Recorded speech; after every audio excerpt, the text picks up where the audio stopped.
चलिए सबसे पहले समझते हैं कमेंसलिज्म क्या है। देखिए ये दो ऑर्गेनिज्म के बीच में एक ऐसा रिलेशन है जहाँ पे एक ऑर्गेनिज्म को तो बेनिफिट होता है लेकिन दूसरा जो ऑर्गेनिज्म है उस पर कोई भी इफ़ेक्ट नहीं पड़ता है, ना ही पॉजिटिव इम्पैक्ट पड़ता है ना ही नेगेटिव। ठीक है, तो अब इसको कैसे समझे, ये कैसा रिलेशनशिप हुआ, कोई एग्जांपल हो।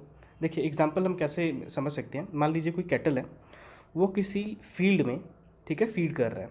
ठीक है, तो जैसे जैसे वो मूव करेगा तो अर्थ की जो अपर लेयर है वो ब्रेक होना शुरू होगी। ठीक है, तो ये जैसे ब्रेक होगा तो इसके बीच में जो छोटे छोटे माइक्रो ऑर्गेनिज्म है, ठीक है, वो ज़मीन के ऊपर आएंगे। ठीक है, और बाद में क्या होगा कि यहाँ पे बर्ड्स जो है वो आएंगे और इस पर फीड करेंगे। ठीक है, तो ये एक कैटल और बर्ड के बीच में क्या रिलेशनशिप हुआ।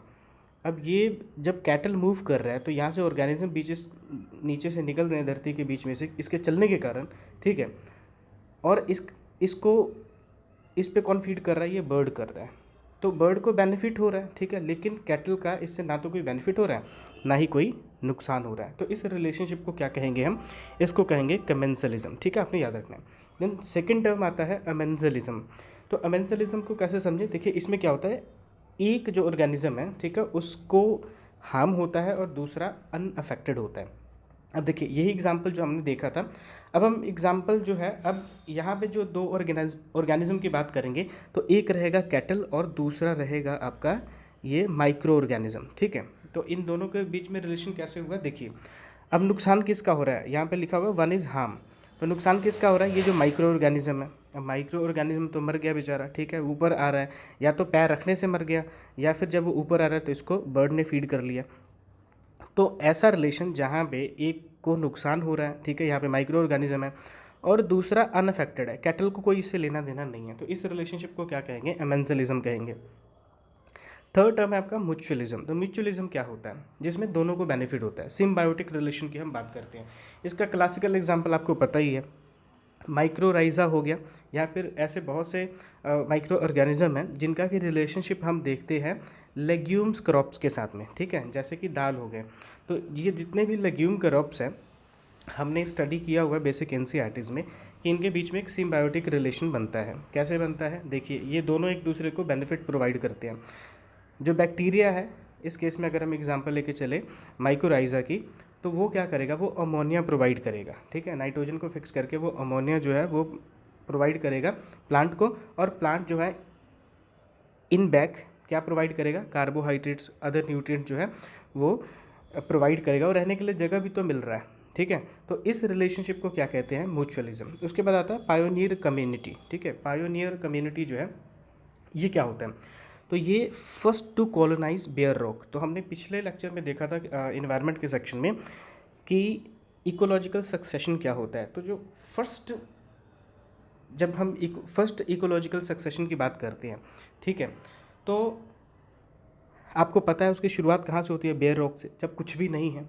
तो जब कुछ भी नहीं है वहाँ पे फर्स्ट जो ऑर्गेनिज्म वहाँ पे डेवलप होगा, ठीक है, तो उसको क्या कहेंगे, उसको पायनियर कम्युनिटी कहेंगे। और इस केस में एग्जांपल क्या है, लाइचन और मोजेस जो है यही सबसे पहले कॉलोनाइज करते हैं और इनको ही हम पायनियर कम्युनिटी कहते हैं। अलग अलग इन्वायरमेंट में, अलग अलग इकोसिस्टम में अलग अलग पायनियर कम्युनिटी हो सकता है, लेकिन बहुत बेसिक से अगर बात करें, बहुत पीछे चले जाए हम, ठीक है, तो हम देखते हैं कि लाइचन्स और मोजेस जो हैं ये क्लासिकल एग्जाम्पल है पायनियर कम्युनिटी के। उसके बाद दो टर्म्स आते हैं, हाइबरनेशन और एस्टिवेशन। देखिए दोनों की डेफिनेशन तो सेम है। ठीक है, एक जो मेजर डिफरेंस है वो हम देखेंगे, वो टाइम पीरियड का है। हाइबरनेशन या एस्टिवेशन की जब हम बात करते हैं तो हम बात करते हैं एक स्टेट ऑफ डोरमेंसी की, ठीक है, या फिर आप कह लो स्टेट ऑफ इनएक्टिविटी की। कोई भी एक्टिविटी आप नहीं करते हो, आइडल पड़े रहते हो। ठीक है, और जो आपका मेटाबॉलिज्म जो है आप उसको भी रोक लेते हो, उसकी स्पीड जो है वो उसको बहुत ज़्यादा हम कर देते हैं, कम कर देते हैं। क्यों कर देते हैं, ताकि जो अननेसेसरी डैमेज जो है, ठीक है, due to adverse weather effect, climatic effect, उसको रोकने के लिए। ठीक है, तो जब हम बात करते हैं हाइबरनेशन की और एस्टिवेशन की, फिर दोनों में डिफरेंस क्या है, डेफिनेशन तो सेम है। डिफरेंस ये है कि जब हम हाइबरनेशन की बात करते हैं तो ये स्टेट ऑफ इनएक्टिविटी है ड्यूरिंग विंटर। ठीक है, और इसके एग्जांपल क्या है, टोड, फ्रॉग, पोलर बेयर हो गए। ठीक है, और जब हम एस्टिवेशन की बात करते हैं तो ये समर स्लीप है। ठीक है, और इसके अगर हम एग्जांपल्स की बात करें तो बहुत सी फिश हैं, ठीक है, बहुत सी फिश की जस्ट अ सेकंड, एक तो स्नेल हो गया, ये फिश यहाँ पे मिस स्पेल्ड हो गया। आपको मैं इसका करेक्ट स्पेलिंग बताता हूँ, जस्ट अ सेकंड।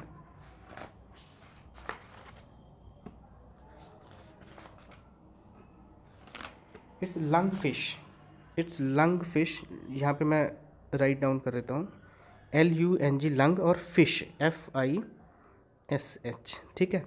तो आपसे पूछा जा सकता है कि लंग फिश जो है और स्नेल जो है ये किसकी एग्जांपल है, तो ये एस्टिवेशन की एग्जांपल है। और सिमिलरली हाइबरनेशन के केस में भी आपने याद रखना है, एग्जांपल्स के थ्रू भी आपसे पूछा जा सकता है। So with this we comes to end of our this lecture. I hope ये लेक्चर आपके लिए बेनिफिशियल रहा होगा। So thank you for watching, keep learning, keep growing. जय हिंद।